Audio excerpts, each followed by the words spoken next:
ახლა ყურადღებით დააკვირდით ამ ფოტოს. ეს არის ჯარიმის ფოტო. ანუ ვიდეო არ იყო, მე რომ შევედი საიტზე, ვიდეო არ იყო, ფოტოა 2 წალი რა. განსაკუთრებით ტაქსის მძღოლებმა და ზოგადად თბილისში მაცხოვრებლებმა.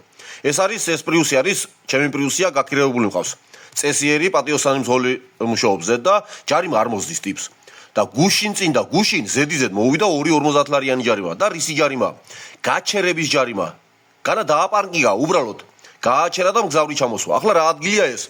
ეს არის დიდუბე. ახლა ზუსტად როგორც მან ამიხსნა, მე ზუსტად ვერ ხვდები რა ადგილია, მაგრამ მე მგონი არის დაბლა რო სანაპიროზე გზა ჩადის, აი დაბლა.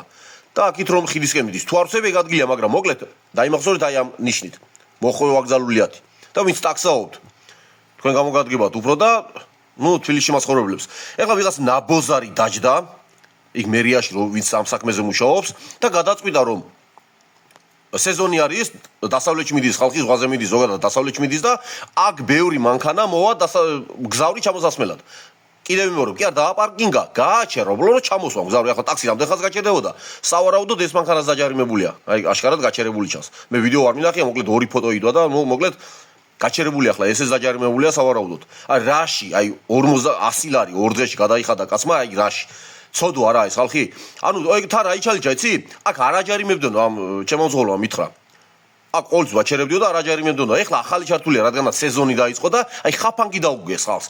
აი ყველა ტაქსის მძღოლმა და ყველა თბილისში მაცხოვრებელმა თქვენ დაასრულეთ ეგ ფრაზა, რა უქნან მიმის ცოლშვილს და ოჯახს, ვინც ეს გადაწყვიტა ასე მოულოდნელად რო ჩართო.